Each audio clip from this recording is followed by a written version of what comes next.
Assalamualaikum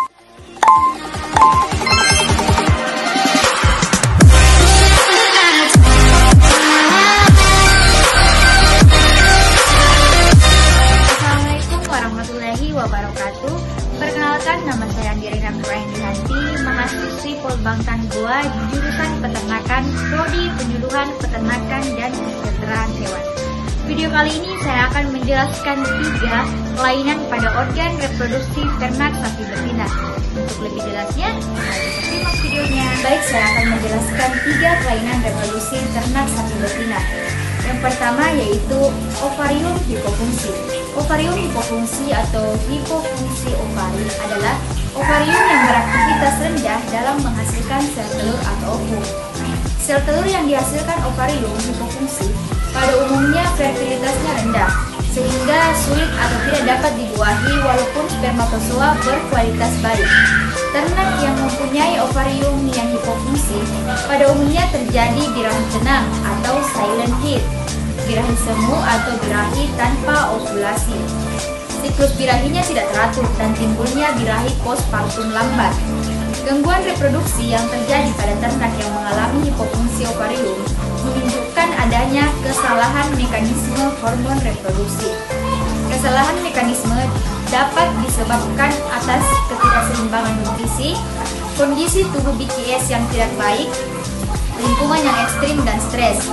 Hipofungsi ovarium dapat disembuhkan secara terapi dengan sinkronisasi birahi menggunakan progesteron yang diberikan intravagina atau progesteron relasi intravaginal device. Yang kedua itu kelainan pada organ uterus, yaitu endometritis. Endometritis adalah peradangan atau inflamasi pada lapisan endometrium uterus, merupakan hasil infeksi bakteri, terutama terjadi melalui vagina dan menerobos serviks sehingga mengkontaminasi uterus selama partus. Penyebab terjadinya kelainan ini yaitu mikroba yang masuk akibat perlakuan IB yang tidak legatis dan perawatan postpartum yang tidak benar. Adapun penanganannya yaitu bakteri dapat disingkirkan dari lumen uterus selama minggu-minggu pertama setelah beranak oleh proses fagositosis yang prosesnya dipacu oleh estrogen dan dihambat oleh progesteron. Tetapi tergantung terapinya, tingkat keparahan dan agen penyebab infeksi. Tanda klinis dari kelainan ini yaitu gejalanya muncul diawali keluarnya leleran yang berbau busuk dan sapi tidak menimbulkan estrus. Yang ketiga yaitu kelainan pada organ ovidum, yaitu corpus luteum persistent.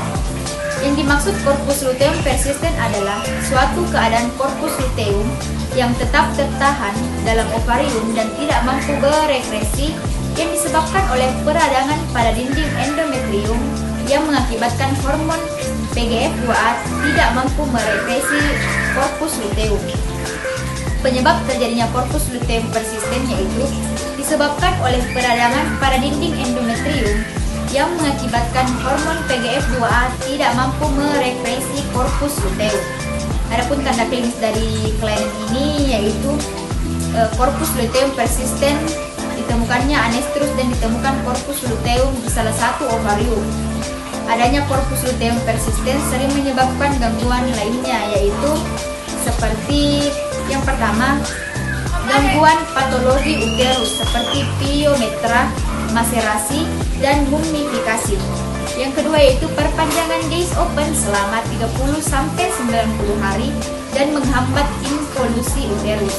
Dan yang ketiga yaitu sapi berproduksi susu tinggi karena corpus luteum akan merangsang sekresi prolaktin dan mencegah produksi FSH. Cara penanganannya itu dilakukan terapi untuk corpus luteum dengan pemberian preparat PGF2A yang berfungsi untuk melisiskan corpus luteum. Itulah tadi penjelasan singkat mengenai 3 kelainan pada organ reproduksi ternak sapi betina.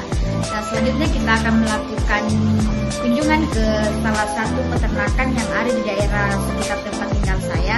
Kita akan mengecek apakah ada salah satu ternak mereka yang pernah terkena atau terjangkit kelainan pada organ reproduksi ternak. Untuk itu langsung saja kita lakukan.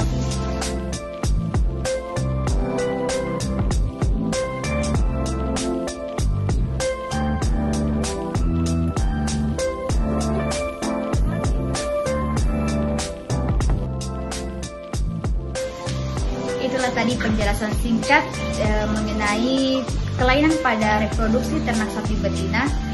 Lebih dan kurangnya mohon dimaafkan. Wabillahi taufiq wal hidayah. Wassalamualaikum warahmatullahi wabarakatuh.